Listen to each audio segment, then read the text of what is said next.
Okay, so today we're looking at the ETHOS weight bench here in front of me, which doesn't appear to be available on Dick's anymore. So I don't know what the price is going to be. I can tell you it was about $500 before. It weighs 202 pounds by itself.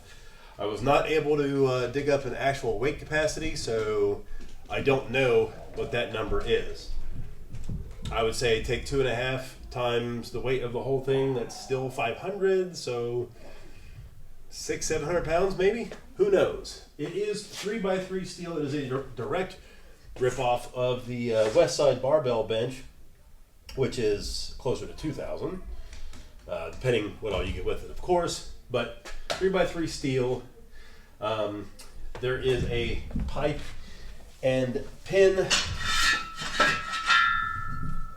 set up right here, just like your old school power racks. They are 1-inch holes, so if you have attachments that are 1 inch, they will also fit here.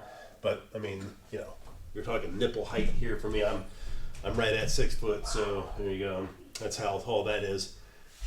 I suppose you could squat with it if you really wanted to, but I don't recommend it. So, anywho, I think this would just be a large bench, which is why I'm probably going to get rid of it, even though I do like it. It just, not knowing the weight capacity, so to do any kind of bands or anything else, or board presses, I don't know. I think you'd be flirting with the weight capacity, which is totally not stated. So, assembly, it was about an hour.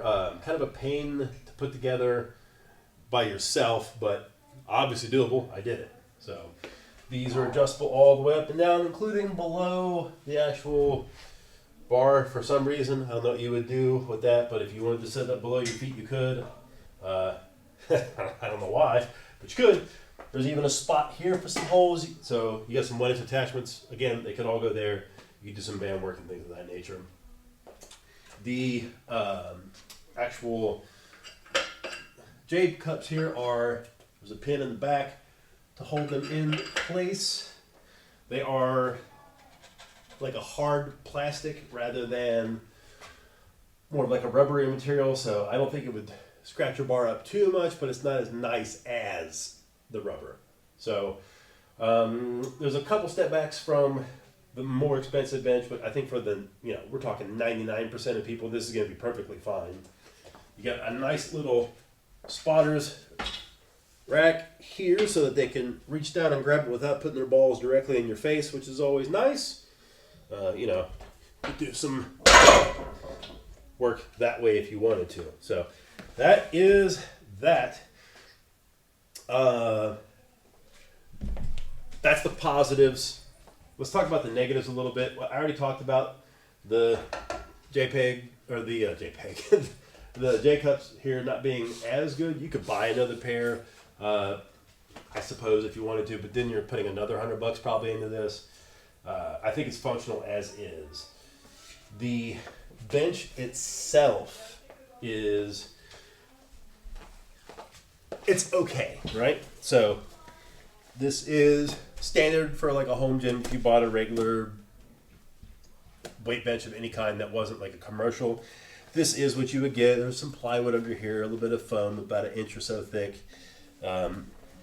This isn't put together extremely well, but for a home gym, this is what you would expect. So this would be a different material on like my Rogue Monster bench over there.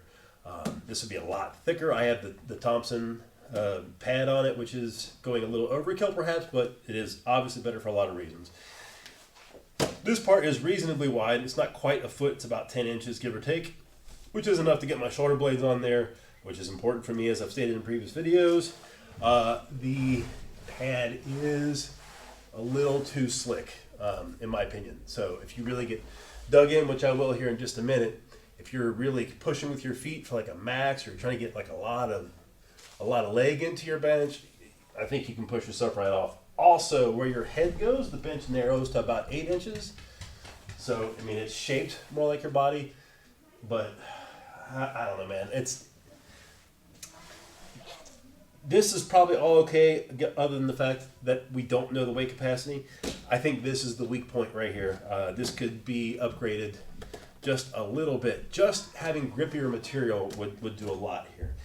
So there's another thing. You could just replace this, of course. I think you can get even the Thompson pad for, it's like 150 or something like that. I don't know about with delivery and everything these days, but let's call it 200 and replace this. But 200, another 100 for better cups. Now you're at like $800 for this thing, and the Westside one is only a little bit more if you get the very basis, the lowest model, which is going to be a better product. So, having said all that, we'll do 1 rep with 315 here. I didn't weigh myself today, but I was 218 yesterday. I ate a little bit, so we can say 220 with shorts and everything. Maybe. That's a guess. So 220, 315. We're still not to 550, but it's over 500, which is where I guessed the range for the capacity to start. So we'll see if it can handle that much. I'm not going to go any heavier than this. In fact, I'm going to sell this for the reasons I stated. But just so I can show it, here we go.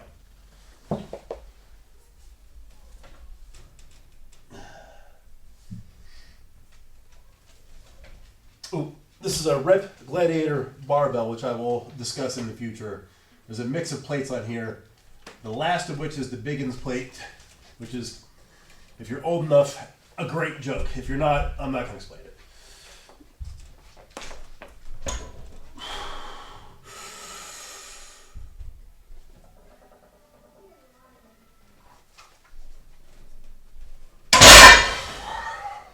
So, there you go. Not too bad, does the job. Little slick, you could see, I think, if you were paying attention, me sliding around just like I was talking about, which is, it's not great for my bad shoulder. So, look for this on Facebook soon, I guess.